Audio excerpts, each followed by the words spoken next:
It's been 5 years since the last game in the series, but now Kratos is back in a new God of War. Well recognised for its depiction of hypermasculinity and the generic bald guy protagonist, God of War is a complete turnaround for the series and finally does justice to a character whose pain drives him to kill monsters, behemoths, and gods. The premise of God of War takes Kratos away from the Greek mythology he's usually associated with and moves him into Norse mythology. He's also a father again, taking his son Atreus with him on his journey after the death of the boy's mother. The original series drove Kratos mad with rage after the death of his family, but in this outing, young Atreus' inexperience and childish demeanour is a motivation to keep Kratos grounded and much more relatable as a character trying to control his emotions. And it's this dynamic that kept drawing me in towards the story. I mean, don't get me wrong, killing enormous enemies and exploring incredible environments is of course a great experience, but the father-son relationship here, woven into ancient legends, is what really hooked me. On the surface, God of War is a beautiful game and a real showpiece of what the PS4 is capable of on its way towards its 5th birthday. I played this on a launch PS4 and the visuals are jaw-droppingly smack yo mama good. I can only imagine how the game looks on a PS4 Pro in 4K, but that said, the game does have its hiccups, and roughly 4 patches since I started playing a few days before launch, there are some blemishes. Text can be a bit difficult to read, but in a recent patch that was rectified somewhat. However, the latest patch now causes some framing issues when transitioning between gameplay and cutscenes. Actually, speaking of the cutscenes, God of War incorporates a no-cuts film technique in which the camera never cuts away from its subject, unless Kratos dies of course. While I'm not particularly excited by this, as there have been games in the past that more or less have already done this, like the Dead Space series, it does add to the grandiose presentation of the game that makes transitions between player agency and the theatrics so much more raw. From a gameplay perspective, Kratos' son Atreus does offer so much to Kratos. While Kratos will mostly focus on close quarters combat, Atreus offers backup while taking on periphery enemies and can be controlled to stun enemies from a distance. This makes for some satisfying combos and opens up the combat from being a series of repetitive button mashing. In fact, the combat attributes that focused risk-reward style made popular by the Dark Souls games, rather than taking on 10 enemies at once like was the case in the original God of War games.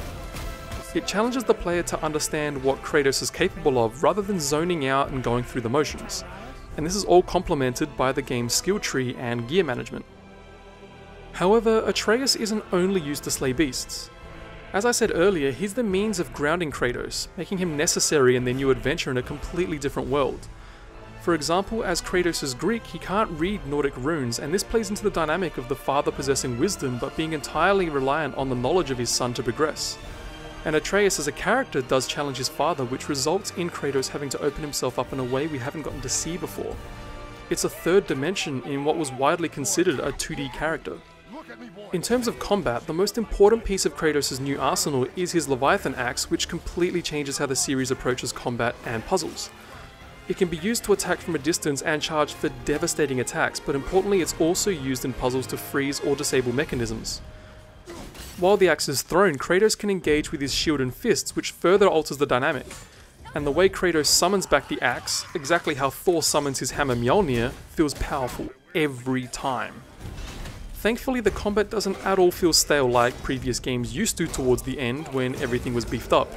And in a game that's around 30 hours long, that's pretty important.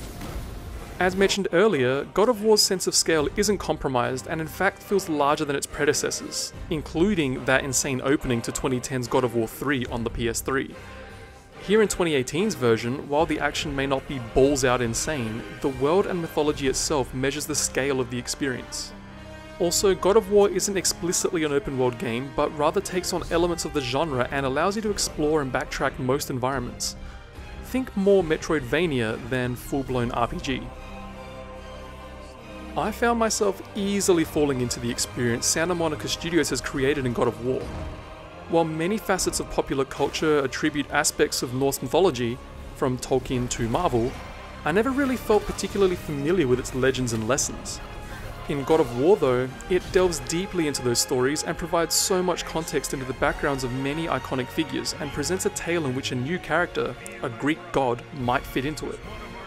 While the God of War series has been previously known for its gratuitous violence to the point of being immature, This year's God of War is the grown-up phase of its existence, providing real emotional gravitas on a story about a father and his son. Legends are stories we tell over generations, and I feel like we'll be talking about this God of War for a long while to come. Might.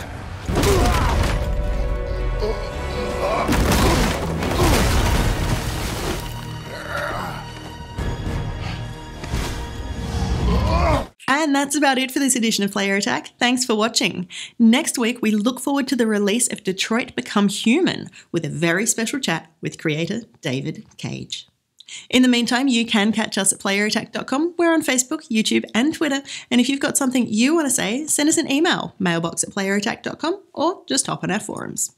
Also, if you want to support Player Attack, you can find us on Patreon and help us bring you the latest in gaming news, plus all these wonderful interviews and reviews from the world of video games.